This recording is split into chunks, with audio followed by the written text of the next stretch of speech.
Hey everybody, Tom here for Tom's Road Trip, and I am in South Florida, and I'm at the Everglades National Reserve. This is a national park. This is a very vital ecosystem to the state of Florida. It is basically the lungs of the state. Most of the fresh water is filtered through the aquifer and it comes into the Everglades.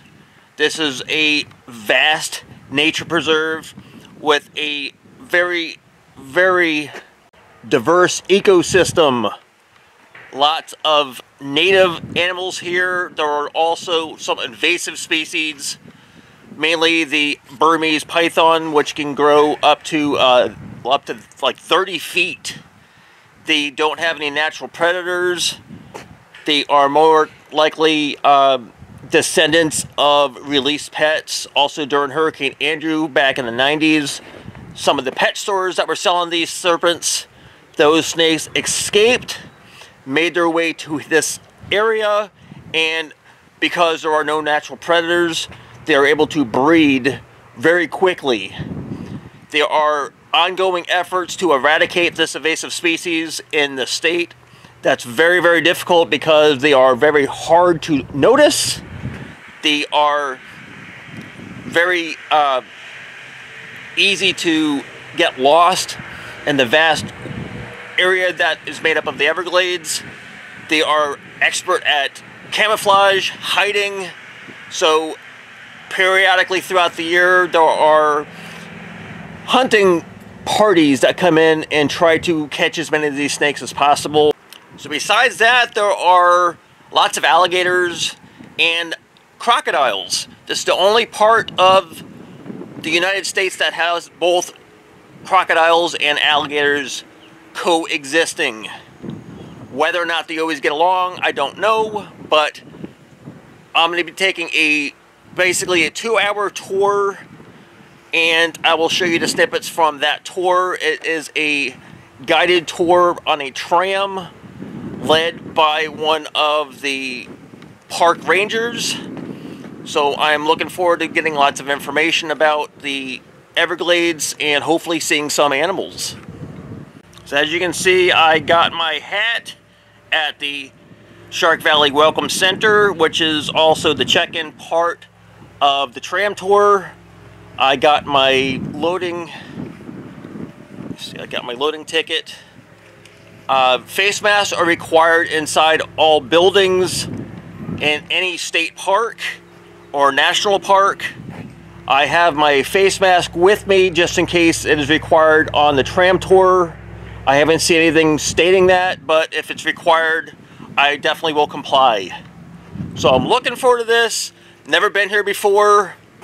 I am a big fan of animals, as you may not know for the content of my channel.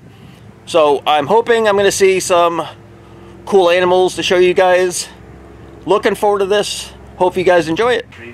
Alright, so at the Shark Valley Visitor Center, I'm going to be doing the tram tour. See prices here. You can see a map here that makes up Everglades National Park. You can see right where I'm at. So it's a very, very expansive piece of property. Hopefully going to see some animals and enjoy the nature that is Florida. Got lots of information here. It's all about alligators, which are very prevalent in the Everglades and throughout Florida.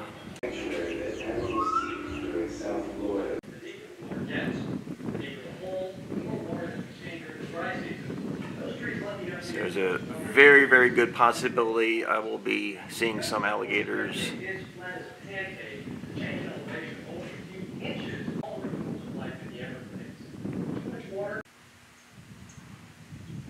Cypress domes are also made possible by the Everglades' unique geographic location. South Florida sits on the edge of both temperate and this means plants and animals from almost 400 species of birds, 50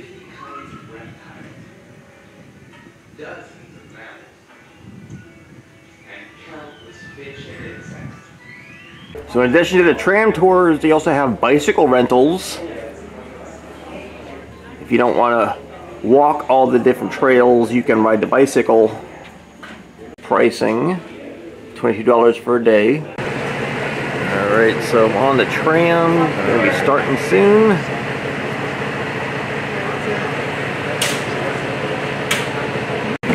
Alright, we're off. I see some excitement. I like it. Alright, in case anyone missed it or it was a little bit hard to hear over there, I am Ranger Tiffany, your somewhat fearless leader today. Driving today is Taylor. She's going to be our eyes and ears out here looking for the usual spots where we spot things. She is the boss of the whole operation.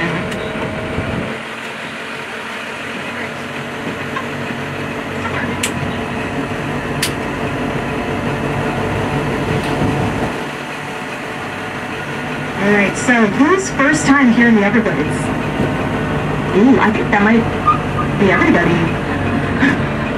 Who's first time at Shark Valley specifically? That's usually the rest. Oh, okay, I think everybody. Okay, cool. Alright, so if we take Everglades out of the equation, does anybody here have a favorite national park? Oh, we have a nice flock of ibis, and I see an egret over there. So you can kind of see them coming down on my side. You'll notice a mix, so usually the adults are that white color, black tips on their wings. Some of those more splotchy looking ones with brown and white, that is a lot of times the juvenile. Yeah, so favorite national parks aside from Everglades, we have Rocky Mountain, Sleeping Bear Sand Dunes, Smokies. I can try to read lips back there, but no promises. So you might have gone to these big parks, right? We have our Rocky Mountains and our Yellowstones and our Yosemites. And then you come here. What? There's no mountains? Why? Why are we here? So instead of protecting big, impressive geological landforms, oh, there's our first gator on my side. Alligator. Is there alligator? We'll hopefully be seeing a few alligators today. We usually do. Lots of alligators. What?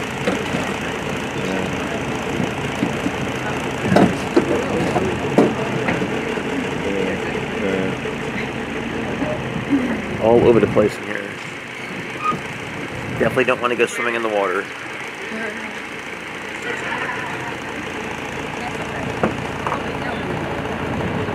So unlike these big parks that protect big, impressive geological features, we are protected here because of a fragile ecosystem.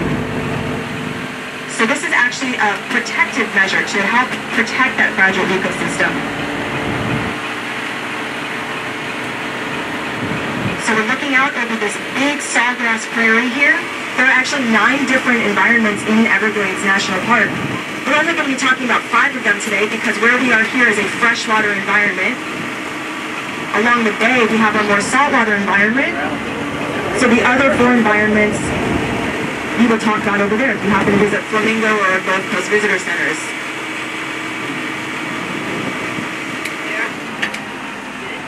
Okay, so coming up on Taylor's side over here, and my side actually, there's one.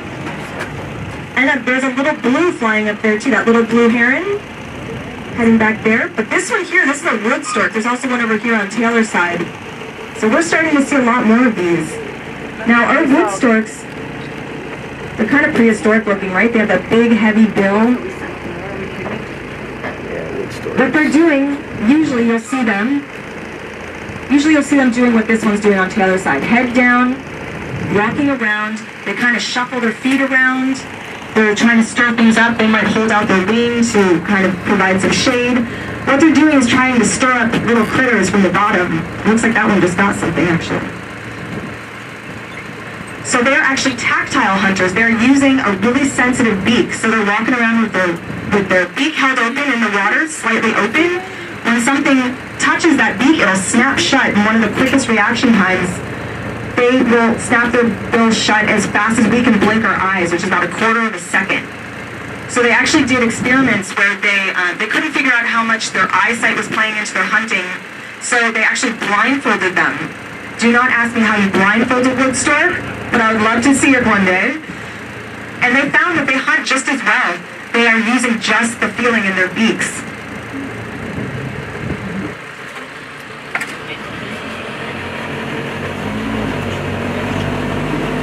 So Everglades National Park is actually the third largest national park in the lower 48 states. In first place we have Death Valley. In second place we have Yellowstone. And then we are at third place at 1.5 million acres. Historically it was a lot bigger than that, but the park itself is protecting 1.5 million acres. Now, has anyone here been to Alaska? Ooh, quite a few. So if you know Alaska, you've been there, you know that it's basically one giant national park, right? So if we include Alaska in that number, we fall down to 10th place. And we do not like being in 10th place. So we don't even count them, and we just say we are the third largest in the lower 48.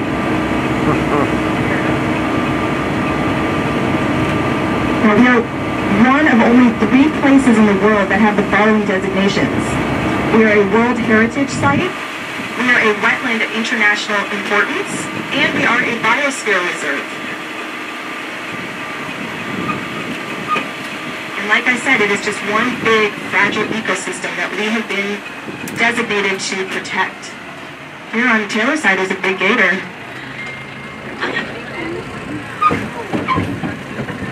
Right there. Oh, he's right here. Okay, I get the pictures first. We'll see what this is. So it looks like maybe this one has had a little scuffle with another alligator or something. You can see a few little cuts on its back. This is a good time to point out, those little bumps on its back, those are called scutes. S-C-U-T-E-S. They're little bones. Amongst other things, they do act as an armor. So hopefully that offered him some protection. He's looking like he's going to be okay. He or she, I say he, but I don't actually know. There are some ways you can test to see what gender an alligator is. Any way you do it, they are not going to be happy about it, so we just say they or he or she and just go with that. Oh no. It's an internal check. They'll get a lot A lot of water on both sides. This is a great egret out here. It's one of our wading birds. Usually when you see our wading birds, this is what they're doing. They're just standing there and waiting. Waiting and waiting. They're waiting for something to come nearby. So they will usually just stand there staring into the water. Sometimes they're tipping their head side to side. They're trying to see past the refraction on the top of the water.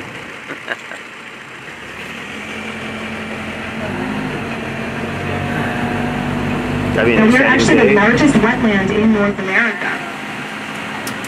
It's another wood stork hunting.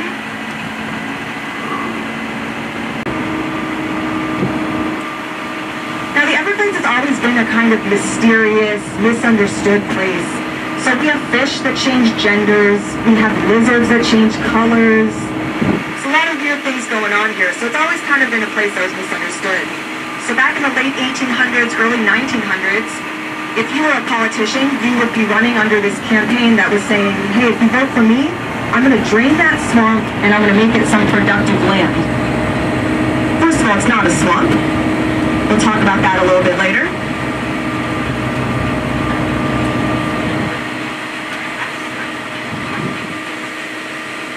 So it was a little bit too wet to farm it, a little bit too dry to sail it, so no one really knew what to do with this place.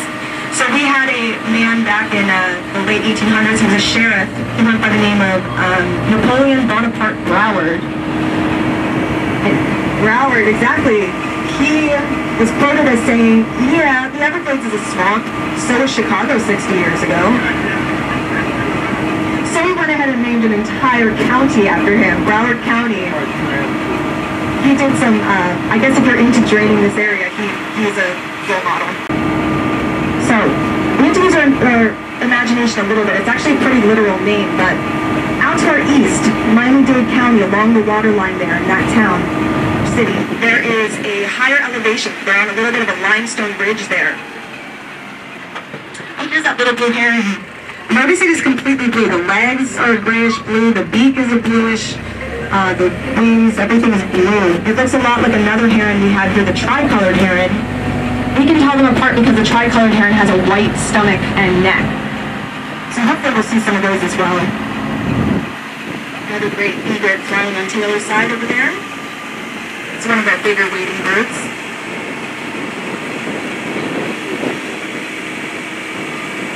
So we have that higher elevation to our east in the Miami-Dade area over there, Fort Lauderdale. We also have a higher elevation to our west in the Naples, Fort Myers area. So in the middle, we are down in what is a valley. Technically, it is a valley. It is a few feet lower than those higher elevations. We are in the Shark River Slough, like he said. The slough, what a slough is actually a really wide, really shallow, slowly flowing river. So like I said, this is not a swamp because this water is not stagnant. It's not just sitting here. It's actually flowing. It flows really, really slowly. So about a quarter of a mile per day. So it doesn't look like it's going anywhere, but it is. That is also, if you look in the water, you'll see it's very clear water. That is because it's not moving fast enough to churn up the bottom. So that's the valley part. So what's the shark thing about? So we are the Shark River Slough because historically, and still a little bit today, we flow, that shallow sheet water flow flows out to our south-southwest into what is called the Shark River. Oh, we have a red-shouldered hawk up here. That's one of our raptors. It's one of the more common ones we see, but you can see it up at the top of that cypress tree.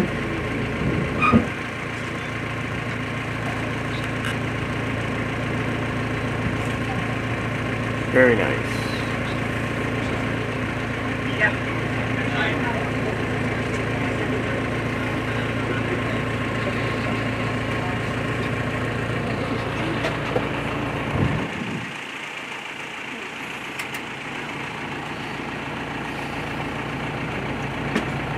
So if you see them close up, their shoulders or like their wing area is a darker brownish than the rest of their body, so red-shouldered.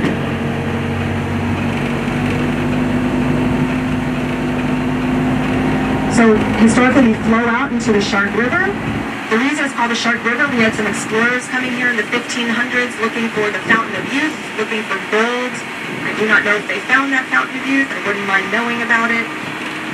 Ponce de Leon, you might have heard of him. So they came down here and legend has it they were running out of, ooh, there's a great blue heron. The great blue heron is one of our, I think it is the biggest wading bird we have here. Oh, there he goes. They can get to about 4.5 feet tall. That wingspan can get up to about 6 feet across. They also really like to mouth off at us and sass us when we disturb them, so they will make this big racket and have a hissy fit and fly away.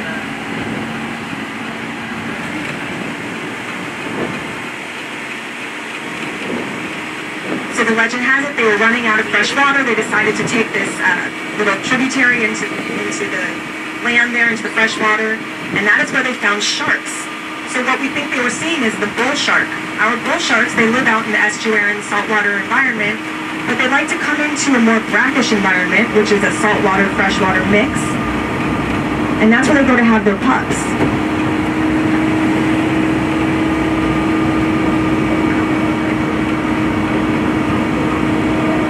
So once those pups get a little bigger, they will go back out into the bay.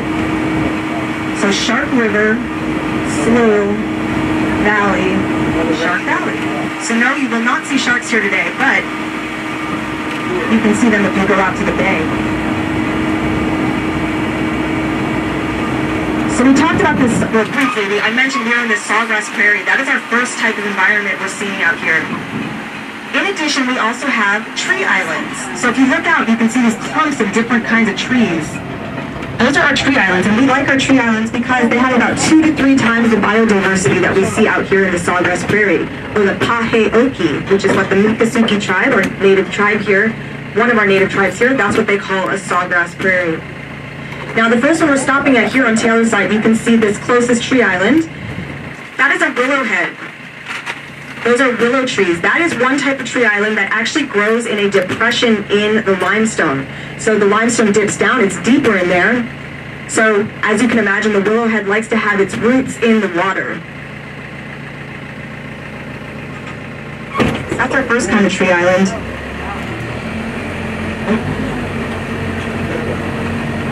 Now up here on Taylor's side, I just want to point out, this tree is full of vultures. We have two different types of vultures here. We have the turkey vulture and we have the black vulture, and I believe this is the black vulture. Do you like the vultures? They have a black head versus the turkey vulture has a red head, so it looks more like a turkey. Vulture tree. Alright, so, tree islands. Not as exciting as a python, but... Well, at least I got them to stop. Yeah. Look around. So, one of our the most common type of tree island is this one here. This is the bay head. So, these have they're a little bit higher, so we call them the hills of the Everglades. So they're up on a limestone ridge a little bit, but maybe just a few inches. So they're just the hills. Here's another one here on the other side.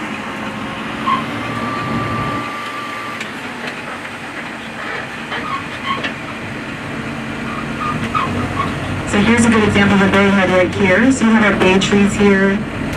These are trees that, you know, they don't mind getting their roots wet, but they prefer to be a little bit drier, unlike our willows who are actually growing down in that depression. There's another great blue heron on my side. Just waiting for something to come nearby, walking really slowly. A lot of beautiful birds.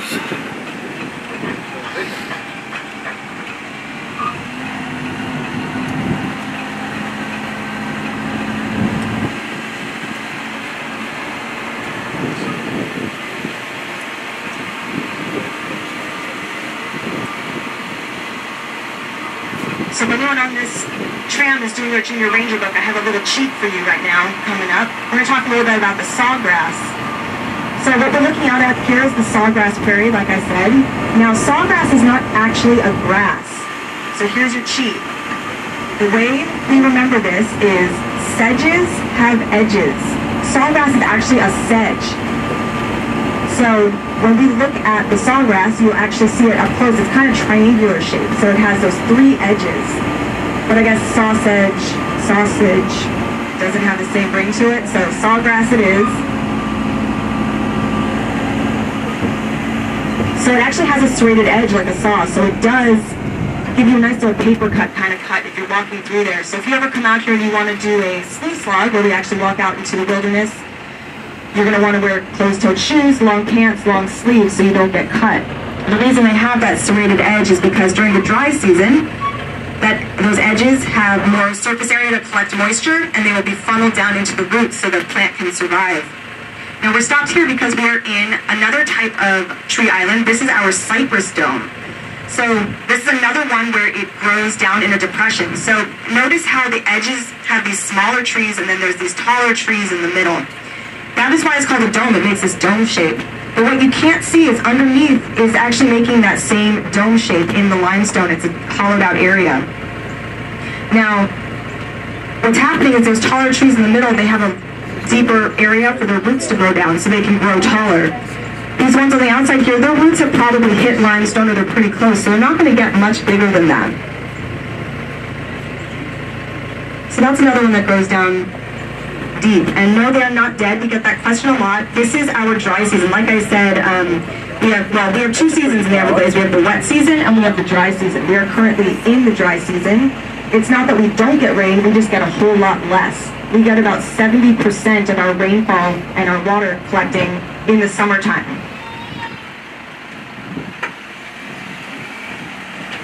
So they just kind of help them conserve energy in the dry season. They will drop their needles and just kind of go dormant.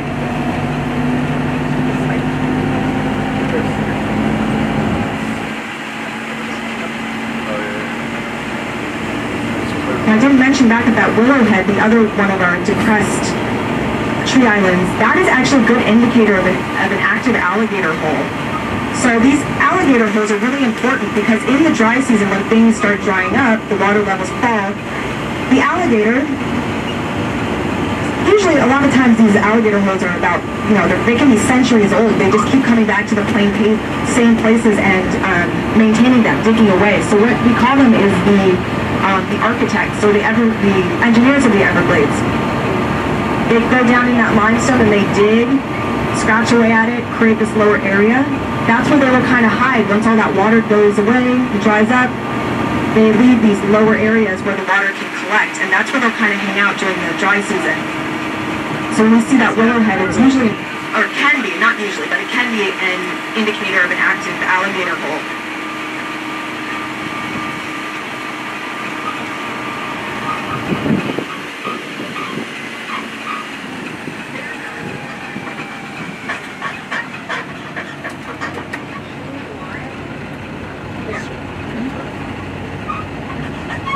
Alright, so here we are. This is the tropical hardwood hammock. This is another one of our tree islands.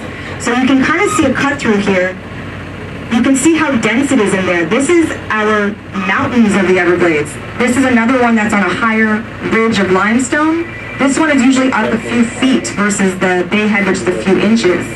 So this is where our live oaks, a lot of our hardwood trees, they like to live in here, where they can keep their roots a little bit more dry because they have a little bit more elevation in there. And we still have this cocoa plum plant that grows on the outside here. That's what you will see on our bay heads. But so our tree islands aren't necessarily one devoted thing, but they can kind of mix a little bit, especially depending on where they are as far as where the water is flowing. To really understand the Everglades, we have to talk about water flow. Water is the lifeblood of this area. Now, has anyone here been to Orlando, Disney World? Up there? Okay, we know where that is, kind of central, north. All right, so historically, where it all starts is actually up near Orlando. The Everglades actually went all the way up there. There's a series of lakes and rivers up in that area. And like I said, the rainfall comes in the summer months. We get about 70% of our rainfall. It'll flow through those lakes and rivers, make its way down to Lake Okeechobee. That's that big lake pretty much in the center of Florida. Now, Lake Okeechobee is a big lake, but it's relatively shallow. So what happens is eventually it will keep filling up and filling up and filling up until it would overflow its southern banks and flow down in that sheet flow that comes through here. Goes all the way out to the bay, all around the tip of Florida, southern Florida, a large chunk of it going out to the southwest over here. And that's where it meets up with our estuarine environments, where the salt water from the bay meets that fresh water. Very biodiverse area. That is where we get a lot of critters. So that mixing of that fresh water and salt water is very important to the life down there. Now, like I said, they didn't really know what to do with this weird, mysterious place, right? So what they started to do back in late 1800s, early 1900s, was to try to drain the place. That's what they were trying to do. They were going to make this agricultural land, and that's what they did. So instead of having that water flow coming down like this, they diverted that water to go to the east and west. So what that basically did is choke the southern end of the park. Very little water flow coming through here now. So this area just south of Lake Okeechobee has become a big agricultural area. The Everglades Agricultural Area is actually what it's called, which is pretty ironic. But so has anybody here been hearing about the red tides, these algal blooms? Yeah. So it's been an issue. What happens is, and this is a common theme you're going to hear on this trip, we tend to not do anything about big problems until they become really big problems. Once they start hitting our pocketbooks, that's when we start to pay attention, right? So we have this water flowing out. It's been choking the southern end of the park. We've been struggling. We are doing better, but we are still on life support. But what happens is, we have this water flow running through this agricultural area where we get a lot of fertilizer runoff. We get excess nitrogen, excess phosphorus coming down into those waters and flowing out into the bay.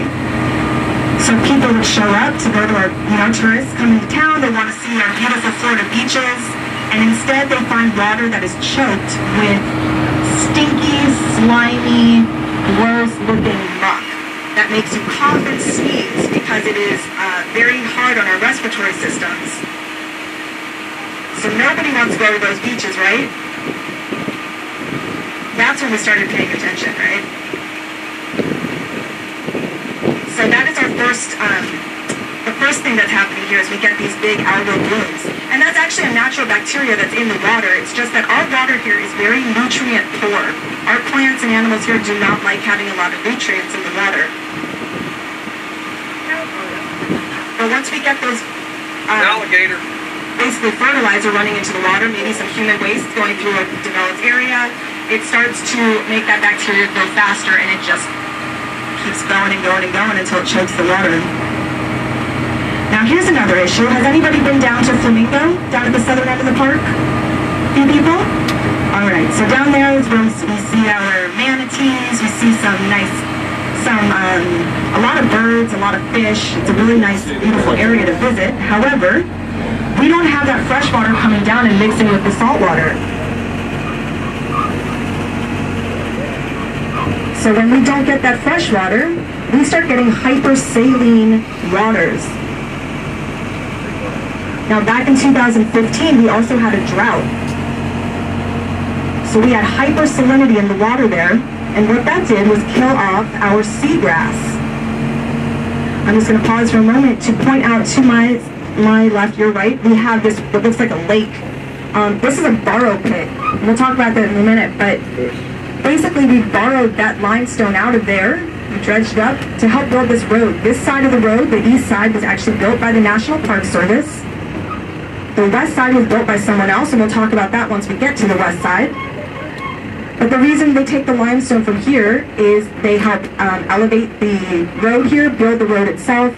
They do that to save money. They use the actual product that is here instead of buying the product, shipping it in here, paying for transportation costs. There are actually 4 borrow pits in the park. The first one is shaped like the letter L. The second one is shaped like the letter I. The third one is shaped like the letter F. Does anyone want to guess what the last one is shaped like? E, life. And yes, the National Park Service did that on purpose because they have jokes. Oh, There's a big alligator right here. There's a gator on my side. Does anybody want to measure this alligator? Anyone want to go down there and... No? Okay, we have one volunteer. The other day I had one volunteer, and he was a 3-year-old boy. He was the only one on the whole tram. Alright, I'm going to teach you a cheat. We don't actually have to go down there and measure him and figure out how long he is. What you can do is measure mentally the distance from his eyes to the tip of his snout. That amount in inches roughly equates to how many feet long he is. So this one may be 8 or 9 feet, maybe? Cute. They do. What's up, They man? move around, but yeah, there are some that they have their spots and they don't move. Now you might notice what our alligators are doing here. Just laying. relaxing. That's usually what they're doing. They're just laying. They're digesting. They are getting the warmth from the sun. See you later, So alligator. if they don't have to expend any energy, they won't. They will just lay there. Nice alligator. So like I said, let's go back to our depressing lack of water talk. Seagrass dying off down at the southern end of the park because we don't have any fresh water. So that seagrass starts to decompose in the water, starts releasing more nutrients into the water. It makes that water cloudy instead of clear. So we don't get any sun reaching down to regrow that seagrass. So we've had a major die-off of seagrass in the last few years, particularly after a big drought we had in 2015, so even less fresh water. Now, unfortunately, who do you think eats that seagrass? Any guesses? Manatees. So they have nothing to eat. We are having a major die-off of our manatees. They're literally starving to death. So bad, in fact, that the state of Florida has stepped in and instituted a feeding program. They're actually out there feeding manatees to prevent them from dying off. So we'd like to have our freshwater sheep flow coming down. And we are working on restoring that, and we'll talk about that a little later. So we've seen a good amount of birds so far, right? But it's said back in the 1900s, if you try to look up at the sky some days, you wanted to see the sun, there were so many birds flying up that you couldn't even see the sun. That might be a little exaggerated, but that's the word. A little different today, right? Just want to point out these white sticks sticking out of the water here. This is a research center. We have a couple of these in the park, so we have a lot of scientists and students that come out here and do different tests on that water. They're checking flow, they're checking the nutrient levels. So when you see those white poles sticking out, that's a place where usually we'll see somebody out there with water and mud up to their knees.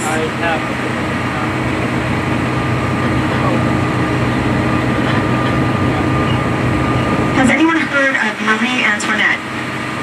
We're familiar with her? Okay. I won't quiz you as to who she was. But she decided back in the 1800s that she liked the look of putting a dead bird on her hat. Some fancy feathers, and then in the early 1900s it became a trend. Everyone decided it would be really fashionable to put a dead bird on their hat. So the price of feathers shot through the roof. And where are there a lot of fancy birds? Here. So we had plume hunters coming down here. A ton of people coming to hunt for birds. In 1915, is it great move? Stop! In 1915, the price of feathers was $32 an ounce. That's about $2,000 in today's money. The price of gold in 1915 was $32 an ounce. It was actually the same price as gold. And specifically the feathers they were looking for were the egret feathers. Our egrets, both the male and the female, get these really fancy mating plumes. So, and this is about the time you'll start to see them with their plumes, so we'll take a look for that. But unfortunately that made them both the targets. They'd come in during mating season, kill the male and the female. So that 1 ounce of feathers required about 6 to 7 dead birds. So they'd come into a rookery at night where they come to roost and just kill everybody in sight. Take those feathers and leave them there. So you kill the mom and the dad, and you leave about 3 to 5 eggs untended for. They don't make it either. So you can imagine what happened to our bird population, specifically the egret. Now there's a man by the name of Guy Bradley. There's a trail named after him down at Flamingo. He came down here to be a plume hunter when he was a teenager, and he was hunting for a while, and then I believe it was him that said they went in there hunting, and then he looked back and just saw all these dead birds, and it started to not feel right. So he actually started to champion doing away with that practice. He wanted to make it illegal. And eventually the Audubon Society, which was started by a group of women down here, they decided to hire him as their first game warden. Now he had some altercations with a really famous plume hunter by the name of Smith. So I guess he had arrested Smith's son on 2 previous occasions. And so Smith said to him one day, if you come near me or my sons again and try to arrest us, I'm going to kill you. So then one day, I believe it was 1905, Guy Bradley's at his house, he hears gunshots, he knows that's a bad sign. He hops in his boat, heads out to this island, and there is Smith, plume hunting again. So Smith kept his word, and he shot and killed him in the line of duty. That was the first one. There were 2 other game wardens killed in the line of duty. And that's when, again, when things start getting really bad, that's when they decided to do something about it. The New York legislature outlawed the hunting for plumes. And then eventually Congress caught up and made it illegal. It is now illegal to hunt in Everglades National Park.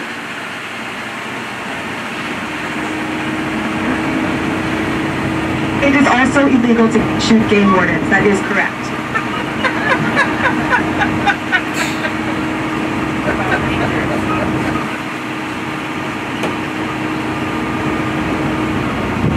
So our birds have made a return. We do see our egrets, but it's taken some time, and this might not look, I don't know if maybe you couldn't see the sun for real, if that was really a thing, but less than probably there would have been without that.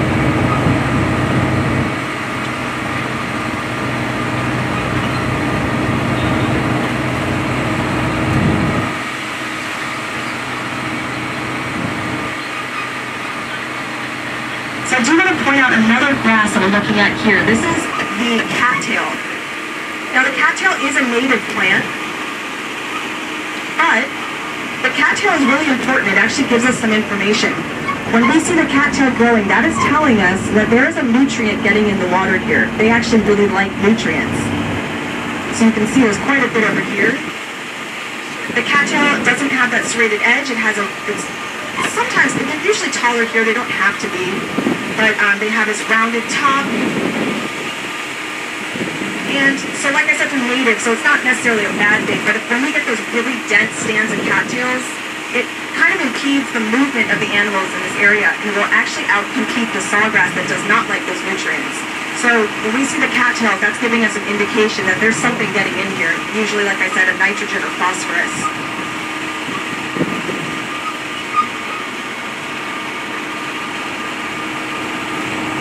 Now you might have noticed there's something on top of the water as we're driving. You see, it looks like maybe like wet bread, some mushy stuff. That is actually the base of the entire Everglades food chain. That is called periphyton.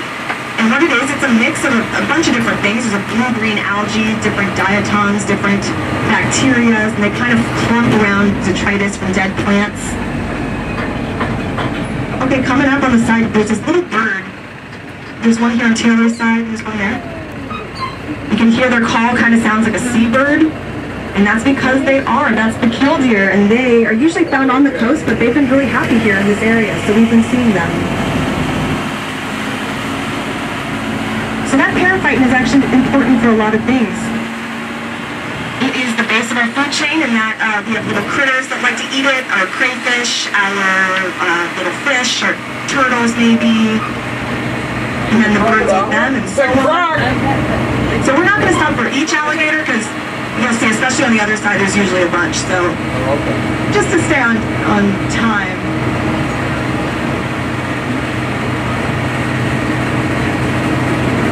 So then the birds will eat those little critters, and alligators will eat the birds, and so on and so forth. That sounds like a frog. It actually also creates really clean air. If you take a deep breath, is some of the cleanest air in Florida, and that is partially thanks to that periphyton that is helping to oxygenate the air. It actually oxygenates the water as well. That helps our little critters down in there. Big crocodile coming up. And the other thing that makes it really important is that it is a habitat. So like I said, we have the wet season and the dry season. So in the wet season, our critters will lay their eggs down in there. Eventually the water levels will drop down as things dry out. But that inside of underneath, it will stay damp and moist and cool. So that is where those eggs will stay. Then in the wet season, the water will start to rise up again. It'll bring that periphyton up to the top. You can see it really well here. And that's when those little critters will hatch. So that is how we get our next generation. So that periphyton, even though it doesn't look like much, it's actually very important stuff. We're coming up to the tower now, so once we get up there, just stay in your seats until we come to a complete stop.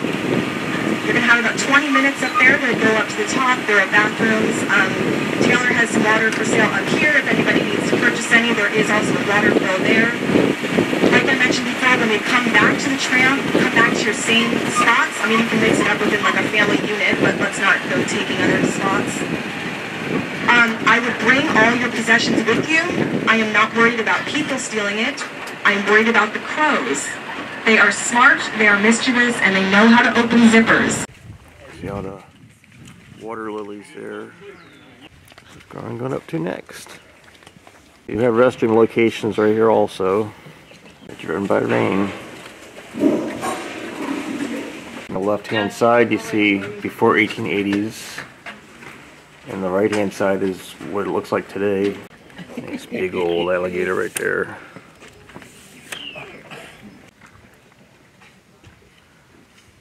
So you can get up here on a wheelchair, but it's going to be a struggle. As you're from the top of the observation tower,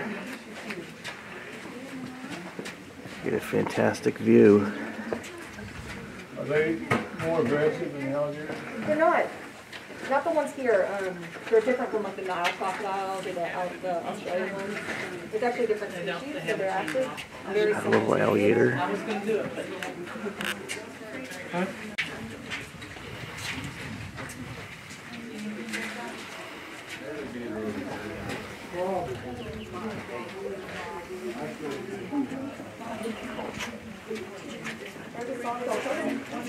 This is an earlier way of life.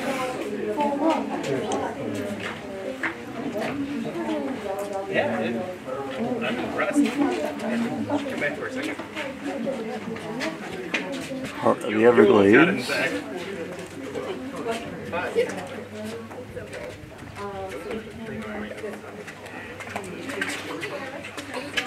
What? Oh, yeah.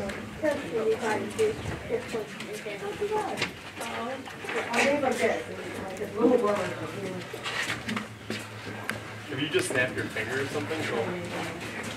Sheridan!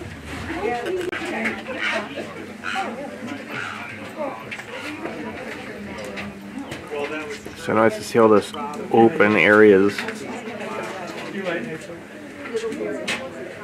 Where I live in the Tampa Bay area, it's just built up so much over the years. There's this no distinguishing areas where there's not a building. It's just completely continuous. Really, really sad. Alligators swimming by now. Like squirrels. Yeah, they are like. Is this the alligator that I saw at the bottom? And there's a top view of him. He's still a pretty good sized alligator. Alright, we're back on the tram. Alright, so no crocodile today, but we have a really big female.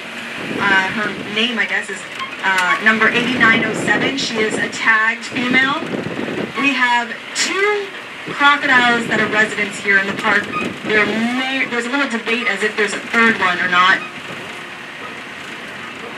Taylor says she doesn't think so. I'm skeptical as well. We sent some photos to our crocodile expert who says that it might just be number 2 that's gotten a little bigger. The crocodiles? I don't think they can. Yeah, they can. So we're talking about if they're mating with anyone, because there's only 2 of them, and I don't think the one, I think it's a juvenile, I don't think it's old enough to, we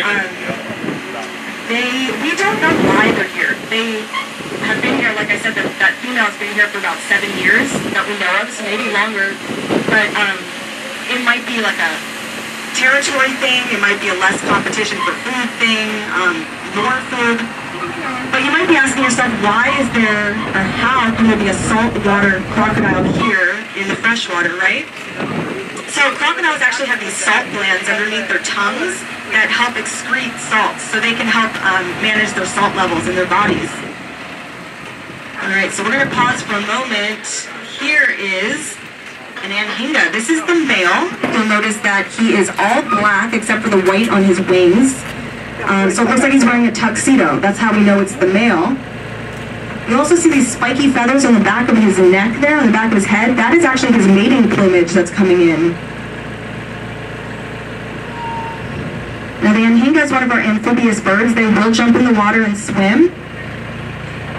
And then they sit like that and hold their wings out after, and that is so that they can warm up and dry off. And that is because they don't have those oils on their feathers that help protect them from the water. So they'll come up and they'll sit like that, and they will always have their back facing the sun. And sometimes they kind of move their wings a little bit like this, kind of drying themselves off. Now the alligator can go to salt water, but they don't have those salt glands, so they can only stay for maybe a few hours, maybe a few days, but then they have to come back. Oh, here's a purple gallinule running. Oh. Purple gallinule. They're pretty shy. They don't. We don't see a ton of them, but we might see more. We call them the jewel of the Everglades because they're so brightly colored. They have that candy corn looking beak. Oh yeah. Kind of an iridescent bluish, purple, green color on its back. The purple gallinule.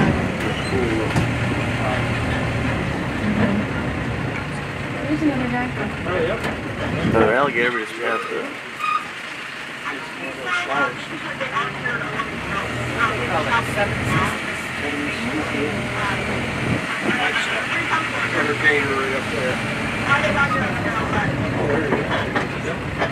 Here's the female. So the female has a brownish color on her head and neck.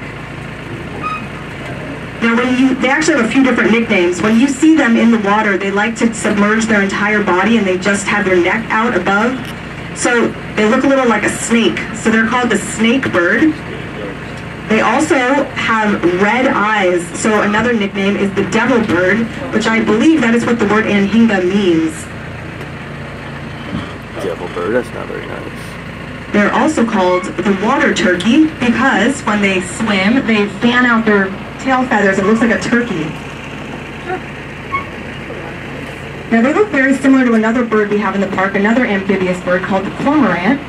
The cormorant looks very similar. It has a little bit of a shorter, fatter neck as opposed to the skinny snake-like neck on the anhinga. The anhinga also has a very straight, pointy bill. That is because they will swim in the water and spear the fish, and then they'll come back up, and like some people here saw, they kind of land on a branch very clumsily. They're very amazing to watch because of their webbed feet, they are just a mess. So they fall and they're dipping and they're falling around and hitting branches. But then they'll sit and hit that fish against the branch. One, they're trying to get it off their beak. Two, they're trying to break up those bones and soften it up so that they can swallow it whole. What kind of fish do they have? Oh, here's the purple gallinule. So this one isn't as colorful because it's a juvenile. So notice it doesn't really have that reddish color on its beak, a little less color on him.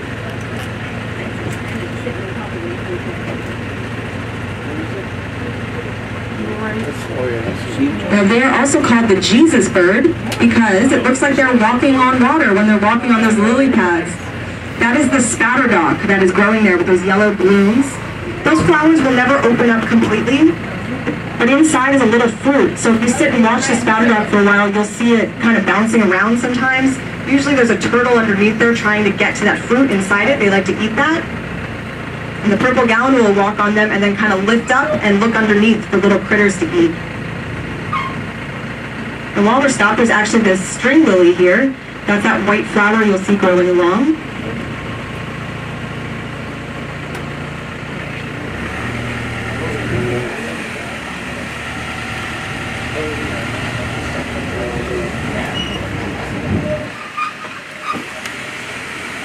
Now, like I said on the other side, on the East Tram Road, that was built by the National Park Service. This side you're going to notice is all business. It is a straight shot from the visitor center to the tower. This was actually built by the Humboldt Oil Company back in the 1920s, I believe. They were here from about the 20s to the 40s. And this was land that they owned. This was privately held land. So they actually found oil here. They built an oil well where the tower is today.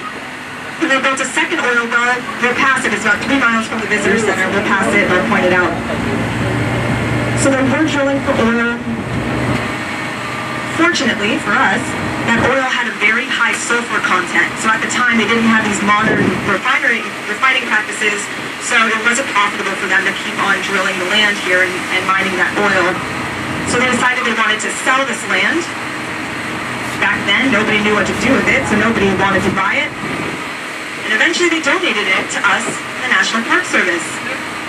So the National Park Service took out those oil wells, and in place of the oil well down at what is now the observation tower, they built a fire lookout. So there's a big tower there, and a little residence there so people could be on the lookout for fires. Also back then we had a very strict fire policy. If there was a fire, which is natural, they would just put it out. It's called the 10 a.m. rule. If we saw fire today, it had to be out tomorrow by 10 a.m., no questions asked. Fire is bad. We have learned over time that fire is good. Good for forests, bad for us. That's what we say. It helps with our plants' reproduction. That's pretty much what started the whole revolution on that front, is that they realized the sequoias weren't reproducing anymore. And here's a great blue heron ahead of us. You can see that big, giant wingspan flying up there.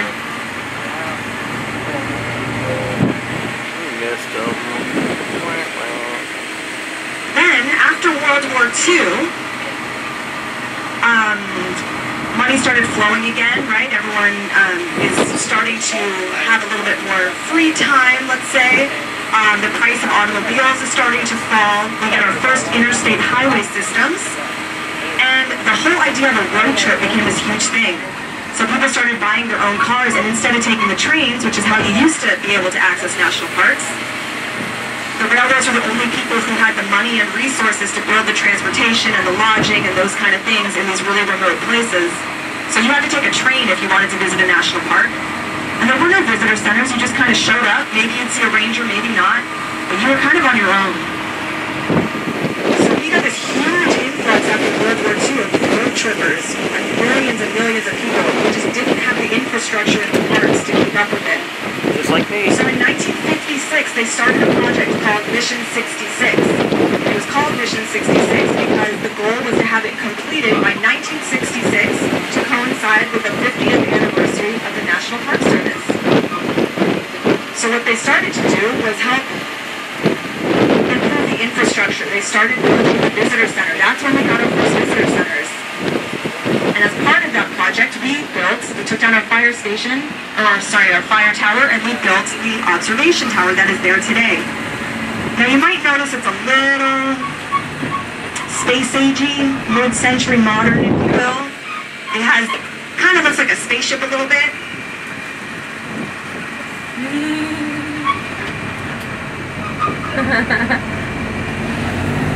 So that is very typical of the Mission 66 style. We have that big winding ramp. It might look familiar. We heard Great Smoky Mountains National Park was someone's favorite. At the same time they built this one, they built its twin. It's not exactly a twin, but Clingman's Dome in Great Smoky Mountains. They also have that observation tower. The same thing, that big winding ramp, big open areas underneath. That's very typical of the Mission 66 style. Now, if you've been to Yosemite or Yellowstone or any of those national parks, you might notice those historic lodges with the green shingles made to look like sequoia in the wind, log cabin. That was this park rustic style is what they called it. Mission 66, they started using, here's a big gator on terrace side down over here.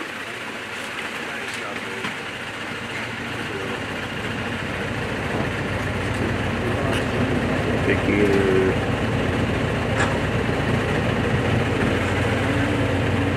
And those kind of things, they used local materials. It was meant to blend in with the surroundings. So you'd get the local stone, you'd get the log cabin kind of look. It meant it was going to look like the trees surrounding it, kind of flat, blending in. Then Mission 66, they were like, let's go quick, modern, fast. They started bringing in new materials. Cement. Someone asked, how did they get all that cement out here? I just brought it in. Cement, steel, glass. So during that Mission 66, they built that tower. We opened here in 1965. Does anyone want to guess how many alligator attacks we have had since we opened in 1965? Or sorry, rather, 1966 is when we opened. 0. 10. 4. Yeah. You guys have it. 0. There have been 0 attacks. There has been one incident. And this is when everybody's eyes immediately come to me. Oh, there's 2. Oh, double gator. So this might be a mating thing. They like to spend time and get to know each other. So when we see them hanging out like this, that might be what's going on here. Now eventually that female gator is going to take off without warning. She's just going to swim away. And that's her cue. She's sending a message, you gotta come chase me. So eventually the male will try to catch her, and he'll just put one paw on her back and push her down. And then I guess it's good to go. That's love, exactly. Alligator love. They look cute together. Lovely. Oh, that's right. I left you on a cliffhanger. Sorry about that. There was a little boy riding his bike here. He chose a very bad place to fall off his bike. And he landed on top of an alligator. Now he is okay, The alligator did react like a wild animal would when startled. It did bite him. There were some punctures. The mom tried to get involved, obviously. She also had some punctures, but usually gators will just run away. If they can get away, they will. They're not very confrontational. So he's fine. He had some wounds, some stitches, but I recommend about 10 to 12 feet of distance between you and them. If it's a mama gator, you might want to keep a little bit more distance. So you might see these little babies and they look really cute, and you're kind of walking up and you're like, oh, that's so cute. The last thing you want to hear is that baby start making that call, because they're telling mom that something's going on. So you might not see mama gator, but she can always see you. So she's watching, and if you hear that call, you might want to take off. So like I think I started talking about before, our alligators here are pretty maternal. They will keep their babies with them for about 2 to 3 years. The crocodiles, however, are not. They're basically born and they're on their own. There are reports of them hunting on their own about 2 to 3 days after being born. So they, yeah, they're pretty much on their own. The Burmese python. So, back in the 1970s, you could go to a pet store and they would say, come look at this beautiful snake, which they are. They're absolutely beautiful, if you're into that sort of thing. And they'd say, all you have to do is feed it 1 mouse per week and it'll be happy and healthy and everything will be great. And you're like, all right, I'll take that beautiful snake. So you're a good pet owner, so you take it home and you feed it 1 mouse per week. All right. So it's 2 feet, it's 4 feet, it's 6 feet. Okay, now we're starting to feed it rats, maybe. All right, it's 8 feet, it's 10 feet. No one told you this thing is going to get up to about 20 feet long. So at about, I don't know, 14 feet, once you have to start feeding it baby goats or something, no one wants to feed anything a baby goat or a rabbit, right? So, okay, now you're questioning all your decisions, right? Your wife is mad at you, you're paying a lot of money, there's baby goats involved. Alright, so maybe it's time to go. You're asking your friends, who wants this 16-foot snake? And your friends are like, absolutely not, I like goats. And then you ask, I don't know, maybe a sanctuary, right? There's like a rescue? No, there's no rescue for snakes back then. Alright, there's the zoo. Certainly they're going to want this big, beautiful snake, right? And the zoo is like, we've got this bigger and better and more beautiful snake. We don't want your snake. What do? Throw it in the dumpster. Eat it. Creative. No, I'll tell you what you do. You put it in your backyard because you like your snake, right? And you want it to come back and visit you. It's probably like a dog, like you feed it, it'll come back and knows where it's fed. Wrong. You put it in your backyard and you never see it again. It turns out it was a wild animal and it didn't care that you existed at all. Oh, here's a nice wood stork up close. Look at the size of its bill.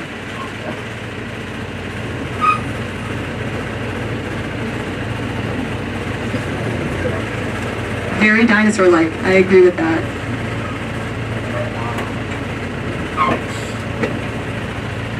Yeah.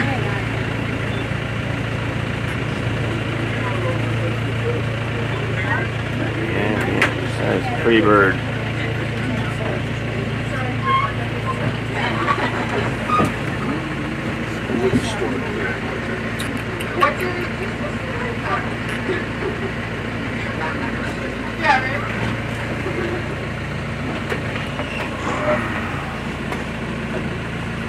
So your snake takes off from you and you never see your snake again.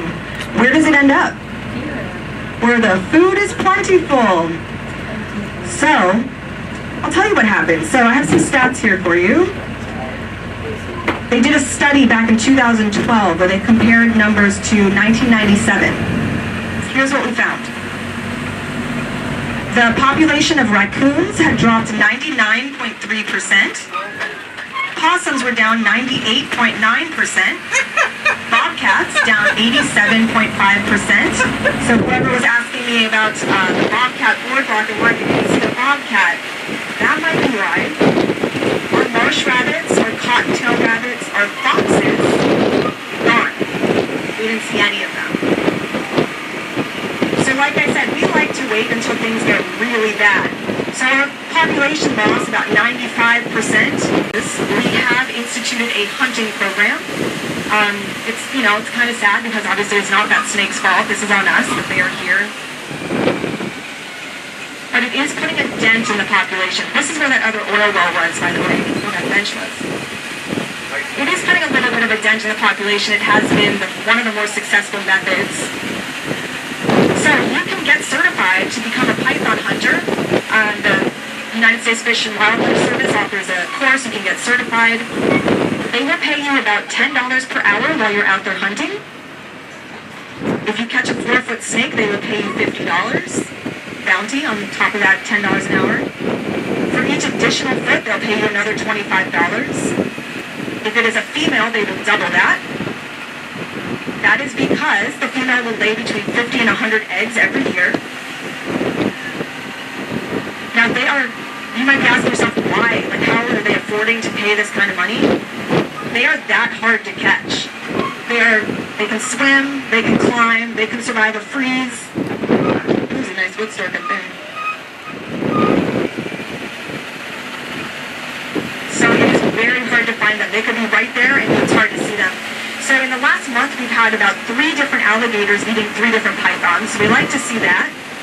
There's also been a situation that was opposite where there was a python eating an alligator. I have a photo of that if anyone would like to see it after. But I think it was last week, maybe the week before, there was actually I was on a tram, somebody reported seeing a python. We came out, we couldn't tell if it was 1 or 2. Turns out it was actually wrapped around a juvenile gator. It was trying to eat it. So our law enforcement handled the situation, and that gator swam free. So sometimes there is a good ending. Not for the python, unfortunately. So we are seeing a little bit of success with that, but it is very hard to catch them. But we had a ranger go out to assess the situation once. She had her camera trying to take a picture of a python that was just on the side of the road. And the camera wouldn't even focus on it. It didn't even know it was there. That's how well camouflaged these things are. So let's do a little bit more good news to counteract that bummer. We have started it's called the Comprehensive Everglades Restoration Plan. CERP for short, C-E-R-P.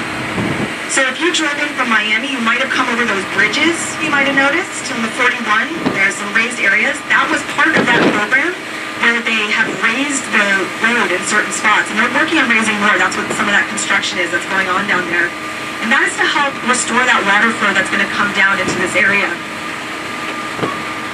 So it is the biggest project of its kind ever. I forget how many billions we're at now. That's billions with a B.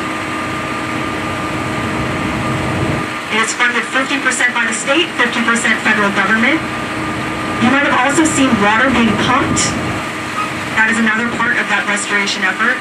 So we are getting some more increased water flow. And as we raise out more of 41, we're going to get even more. That 41, as it was put in, kind of acted as a dam. Another reason we really want to increase this water flow underneath us, and I didn't get to talk about this on the other side, there is this sedimentary rock called limestone. That is the bedrock. That is the bedrock underneath us, under South Florida. It can be about 5,000 feet deep in places. And underneath that is the Florida aquifer. That is the provider of drinking water for about 1 in 3 Floridians, rather. So it actually kind of acts like this sponge. It's a very porous sponge. But the water that kind of flows down in here, it'll percolate down through that limestone. And then it fills that reservoir, and that is our drinking water. So we like to have a nice full reservoir because those aquifers reach out to the bay where it meets the salt water. If we have enough fresh water in there, the salt water can't intrude into it. When we start getting lower water levels, we get that saltwater intrusion. Now, if one of those wells pulls up salt water instead of fresh water, that well is done. We can't use it anymore. So we like to have a nice full aquifer. So that's another important reason we want to really restore that flow. So we are seeing more water flow. It's still, like I said, we're pretty much still on life support. There's a lot of work to do, but they are still working on that, on those projects. You're more Maybe 7 or 8 feet. The smaller one. alligators. Do we have otters? We did. Occasionally we'll see them, not very often, for obvious reasons. No, Burmese python bait. Do enjoy the alligators.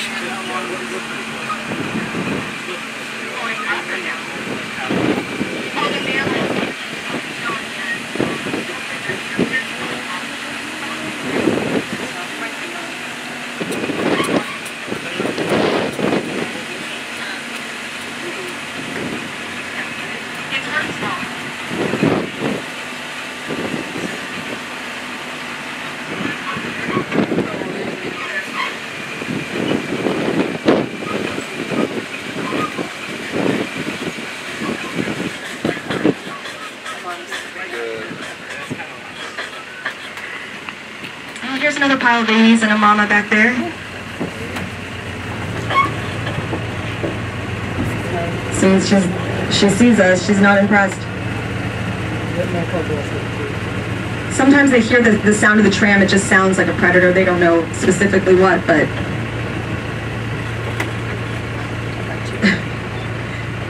she's trying to intimidate us. And she is.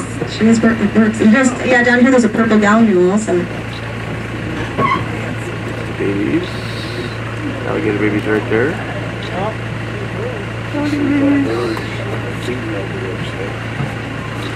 Mama's right there with them. That's all the babies.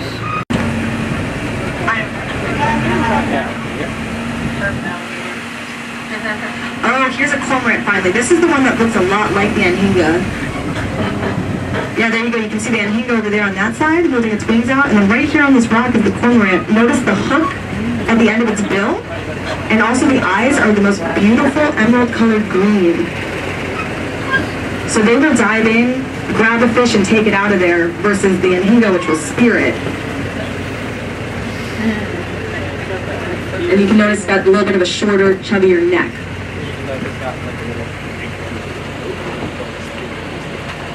I think we are right near the station. And here again. we have a little blue and a great blue. So I'm going to walk back here I need a shot. and check out some of this stuff. Will we stop? Alright guys, we're coming to the end. So I'm going to go ahead and say, unless something goes majorly wrong in the next 30 seconds, Yeah, that here we Taylor go. did a pretty great job getting us back safely. There you go. Now, I am a federal employee. I am not allowed to take tips. But Taylor, on the other hand, can take tips and would greatly appreciate it. So if you are feeling generous, feel free. So we're going to wait till we come to a complete stop. I will be doing a talk at the benches behind the visitor center at 1:15 on skull identification. So if anyone is into that and feels like stopping by, you are welcome to. And I will talk more at you. Alright, well, that was fun. Alright, just got back to the tram station. So I'm going to walk back a little bit towards the ending because there was a couple animals that I didn't quite get as good of a view as I was hoping to. I was on the right hand side of the tram the entire way, and unfortunately that was the wrong side to be on because a lot of the stuff was seen better on the left hand side, but I tried to get the best view I could for you.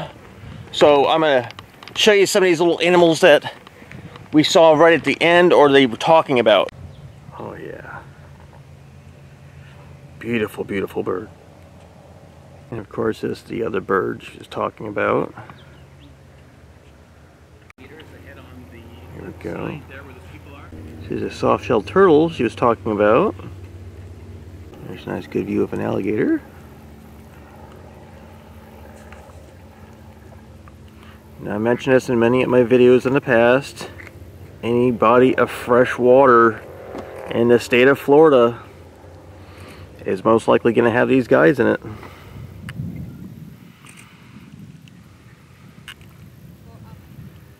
Alligators do not like to be bothered. As long as you don't approach them or harass them, they're going to completely ignore you. Another awesome bird. Now I did see a couple baby alligators that were on the opposite side that I was on the way back. However, neither the driver or the person that was talking about everything noticed. So we drove right past. So I'm trying to see if I can find him now. These are the juvenile alligators that I noticed from the tram. However, the driver didn't notice it, so they didn't stop. I'm not entirely sure how old they are, but I think it's just the three of them. And right across from them, I assume this would be mommy gator. Since they're a little bit older, she's okay with leaving them. However, if they are alarmed and they make the crying noise, this mommy gator is going to come running. Great blue heron. Another lovely alligator right here. Now you don't want to get any closer to the alligators than this. Okay? So I'm far enough back. I'm on the road still. That's not going to panic the alligator. And here's another nice alligator. Much better facing the opposite direction. Alright, have a good day. I'll see you later, alligator. Alright, I found the other alligator nest. You can see mommy alligator right here. And just right next to her is all of the hatchlings. Not entirely sure how old they are, but these are the little ones. So you see little gators like this, mommy gator is going to be right near you. So you definitely do not want to harass any of these gators, because mommy gators are very, very protective of their young. Got lots of birds up in a tree. Alright everybody, that concludes my video of the Shark Valley tram tour and my small walking portion. I had a fantastic time, very, very informative. Learned a lot about the different ecosystems and the importance of the Florida Everglades to the state of Florida. If you like what you saw, give the video a nice thumbs up. Leave some comments down below what you enjoyed most about it.